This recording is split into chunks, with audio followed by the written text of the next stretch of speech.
It's a contest.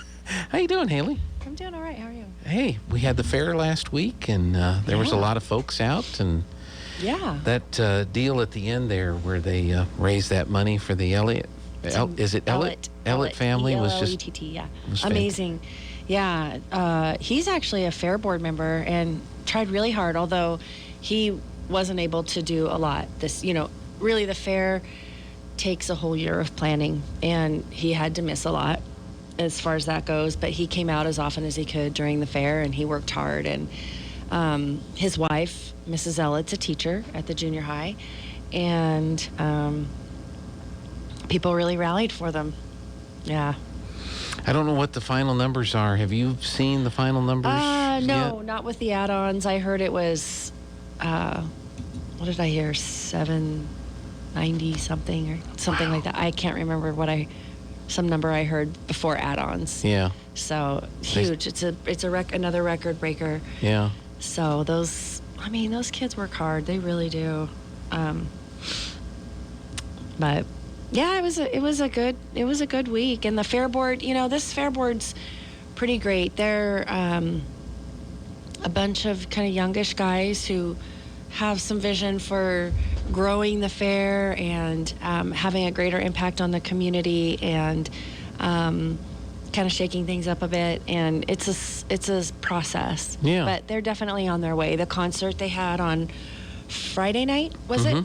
Was a hit, I felt. There were a lot of people there having fun, and so they're really trying to grow. And one thing I kind of just said it, but one thing people don't realize is how much detail goes into planning that fair, from the rules of handling the livestock to how you check them in and how you check them out, and who goes on the sale and who goes in on the packer and who goes home, and how they're judged, and getting the judges and getting them here. And it's so much work. Yep. A lot of volunteers the fair board is an all volunteer group, and then they solicit the assistance of a lot of other volunteers who step up and do it out of the kindness of their heart, because none of it's easy. Yeah.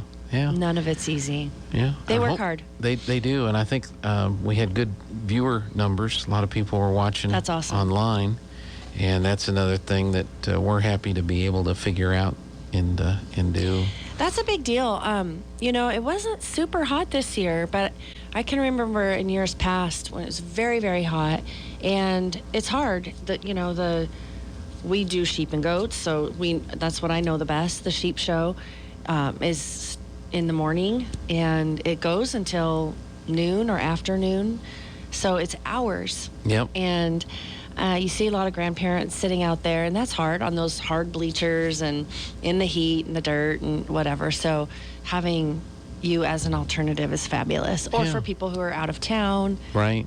We've had friends tune in who wanted to watch from other, the livestock show. The livestock world is big, so kids from other cities and states want to tune in, they can do that. Yeah. It's really so cool. Hopefully they enjoy the presentation, and we get a lot of cooperation trying to make all that happen. I made Casey get up on the roof twice. It's a lot of work. Get the antenna working, and hopefully now it'll continue to work and do what it's supposed to do. So for a lot of these kids, animals went to the packer. Some of them are going to go to either the Eastern Fair or the New Mexico State Fair with their animals. Some kids go on will pull to their animals out and go on to the bigger shows. So those are the more competitive kids, or who have the ability to travel. So the state fairs in September, the Eastern New Mexico State Fairs in October.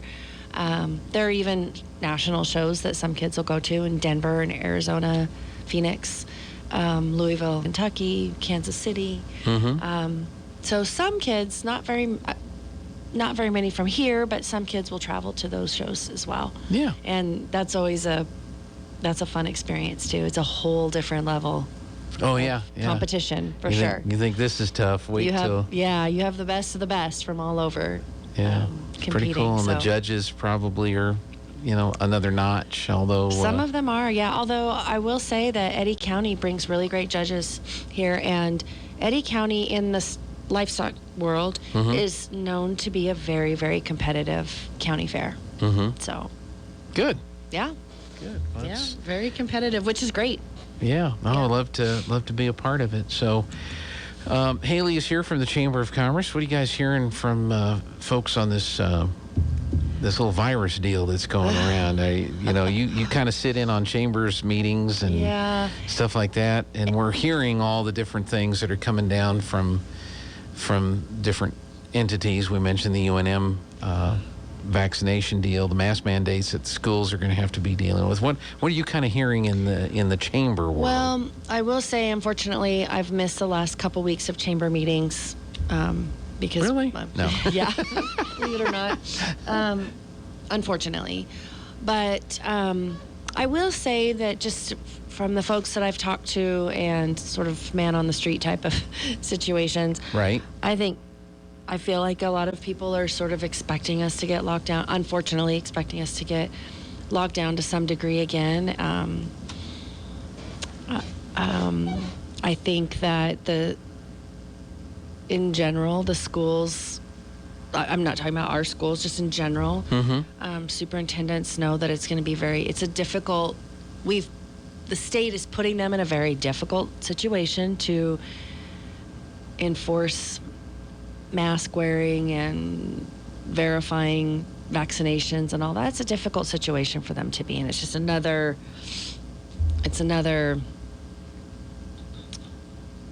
rule and another discipline issue they will have to deal with. And unfortunately, it's not just the kiddos they're having to discipline. Right. It's the adults too. Right. Yeah. So very, very difficult situation for them to be in, and I just hate it. Yeah. No, it's going to be a challenge because, I've talked to people that are just, we have to take a stand. Yes. We have to say no. We have to say no. And then from the school's perspective, they just want the kids in school. They want the teachers and the kids in school. They don't want the remote learning. They don't want any of that. And so if wearing a mask is what they have to do to have kids in school, then they're going to kind of lean on or side on that side of the regulation. It's a difficult situation. I mean, I understand why why we will say, let's just do this, let's just get through this, so that we can be in school and do whatever we want to do, have our events or whatever. And yet, on the other hand, when do the rules ever stop? I mean, when That's does right. yeah. So, yeah, I don't want to be on either side of that because that's just a difficult call to make. When is the right time to push back? Floyd schools are pushing back, and Are they? They're taking. I've seen a lot of that on Facebook. Floyd Public Schools, their school board has said no, we're not doing that, and PED said you have this many days to change your rules. And they said, no, thank you. And they're getting a lot of pushback. I mean, now they're in a fight with PED. Yeah. So, and Floyd's tiny, Sure. No, that's. But they are taking a stand. It's interesting because they're doing that. And then, of course, you have the Albuquerque schools and the controversy with the lady that was she's now stepped down. She was in a leadership role in the Democrat in the House. Right. And how many millions and millions of dollars funneled from the public school system to non-existent companies and all this kind of stuff. I still don't hear anybody talking about how they're going to get the money back. It's just like, oh, we goofed up. We're sorry. And I quit. I'm sorry. Well, what about the $5 million or $10 million? What about the money? We don't have it. Right. It's it's a problem. And so it seems like they've got bigger issues to worry about as opposed to, well, we've got to mandate masks and do all this other kind of stuff. Look what happened to the Los Lunas school board. Right. This past year. The PED came in and made the whole board quit. Yes. Because of shenanigans that were going on. But we're going to go pick on Floyd because they've said thanks, but no thanks. I think that's what they're trying to do to Floyd is disband that board, and that board is saying you can't do that. Yeah. So we'll see. It's you know, we're testing every limit right now across the country, for sure. So if they disband the Floyd board, could the people in Floyd just re-elect the same people back to the board? I would think. I don't know. I don't know. It's such an interesting time. Yeah. Yeah, it's fascinating to watch and frustrating. Yeah. It is frustrating. So, hey, Bulldog Breakfast, speaking of the schools. is coming up on Monday. So we do have the Bulldog Breakfast on Monday. That is to welcome new teachers, all faculty and staff of the school system, Artesia Public Schools. And it's great. Erin at the schools makes a fabulous breakfast. Companies and individuals will sponsor a teacher and come to the breakfast. And so you have a great meal. You get to do a little networking, meet the new hires for the Artesia Public Schools, give them a good kind of Bulldog welcome. And then Mr. Knoll will kind of run through the list and tell us a little bit about each one of them. And that's it. So each new hire gets a goodie bag. The chamber has those really cool reusable shopping bags, and we stuff those with information about Artesia, and then any little goodies that companies will provide, small stuff, notepads, pens, a little fan, that you can, whatever, just little things like that. And and then COVID home test kits, masks, hand Q-tips sanitizer. for your nose. We don't stick them in our ear anymore. We stick them in our nose. And then we have we do another thing where we do kind of a door prize, but everyone gets one, and that's something a little bit bigger. So, and we try to gear the right gift toward the right person, so that the new janitor doesn't get something that is more suited for like a classroom for a teacher. Right. And that can be, Love Bud donates a plant and a stuffed bulldog.